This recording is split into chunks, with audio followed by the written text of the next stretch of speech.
What's up everyone, Mario back with a few tips to help you get started with your t-shirt business. Today we're going to be talking about 3 ways to get your Etsy store up and running. So if you're debating whether to open up an Etsy store or not, hopefully this video can get you started on that, so stay tuned.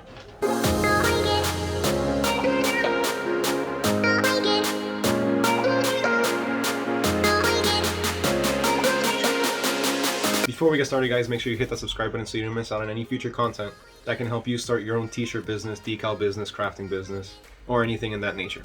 Etsy. Etsy is one of the most well-known marketplaces for small businesses. I personally love Etsy and I think it's a great way for people starting off to test out the waters and get some feedback on designs, see what sells, see what people are liking, and overall help to start to grow the business. A few weeks after I started crafting, I got really comfortable with it and I figured, you know what, I can start an Etsy store. And so I did. Did I get sales immediately? No. Did I get sales a week after? Mm-mm.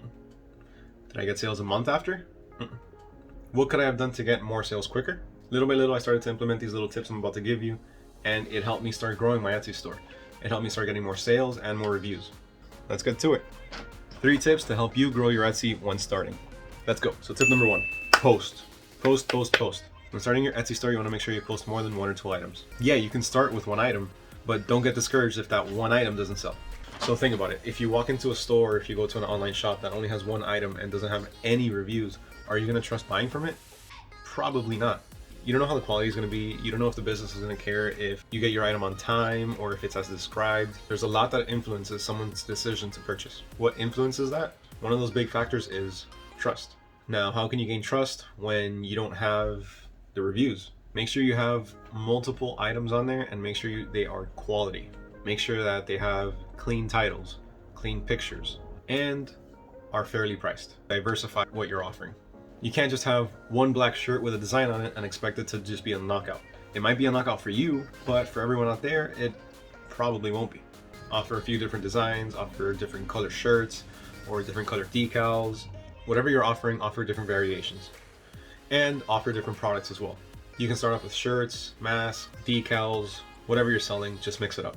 And then that leads me to number 2, the visual quality of your Etsy shop. Now it's not necessary, but it's nice if you put up a banner on your Etsy shop that showcases maybe some of the things you do or your social medias. All of your products have pictures. Have pictures of the actual item or a mock-up of the item. But if you make a mock-up of the item, make sure it's as close to the real thing that it can possibly be.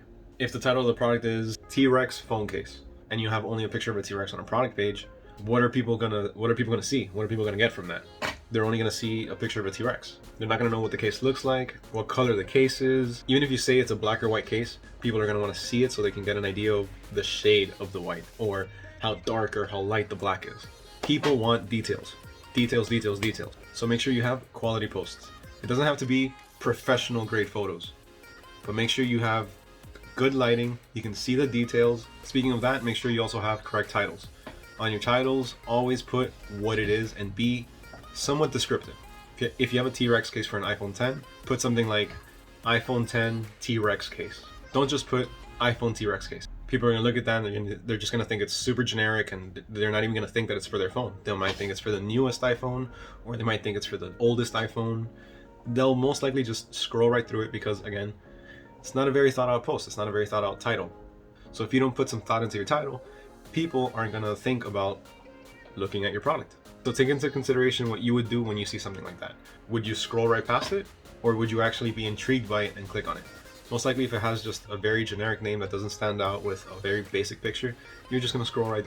And speaking of catching people's attention, you also need to catch Etsy's attention. So number 3, SEO, search engine optimization. What is it? SEO is what Etsy or Google or TikTok or Instagram use to know who to show you to. You need to optimize your listings for the search engine, in this case Etsy. How do you do that? It's actually pretty simple. Make sure you take key elements or words from your title, put those in your description, and add those in your tags. So let me just pull up one of my listings so I can give you an example. And let's look at one of my best sellers, the Skyrim inspired stats face mask. If we take a look first at the picture, you're gonna see it has a clear picture of what it is. Then if we go down a little bit, you're gonna see the title. The title is Skyrim Inspired Stats Face Mask. That's exactly what it is. Now go down a little bit more, go to the description, and you're gonna see the same keywords I used in the title are gonna be in the description. You're gonna find mask. You're gonna find stats. You're gonna find Skyrim.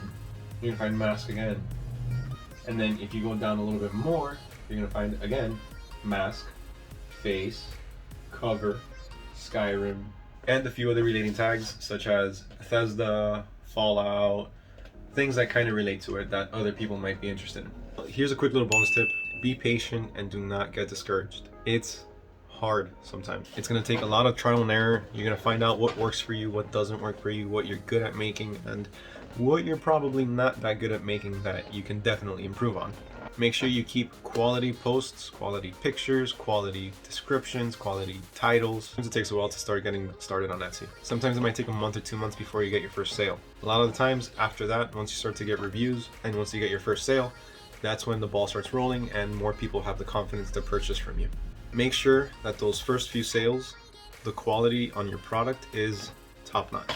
Make sure that it's something that if you were to place the order and you receive it, you'll be happy with it. Because if you're not happy with it, how do you expect others to be? A lot of people get discouraged and immediately close their shops after 1 or 2 weeks of not making a sale. Sometimes it's going to take longer than that. Sometimes it's going to take a month or 2 months. But again, post multiple items. Don't just stick to one item and think that that's going to be your knockout seller. Because most of the times, it's not. Don't get me wrong, it can be. It very well can be. But think of it like going viral on Instagram or TikTok or YouTube, right? It's possible, but highly unlikely with just one thing. A lot of people that go viral, they post multiple videos prior to that. So be patient. Make sure your photos, descriptions, and titles are all high quality. Make sure you use SEO. Search engine optimization is very important so that Etsy knows who to show you to based on what they're searching for. And honestly, have fun with it. It's a process, but if you're not enjoying it, it's going to be kind of hard to succeed in it. If you found any of that information helpful, make sure to hit that subscribe button and hit the like button. It really helps the channel grow and it helps me make more videos for you guys. And it shows me that all the information that I'm giving you guys is actually making an impact and helping some people. Thank you all for being here today with me, and I hope to see you all again. Peace.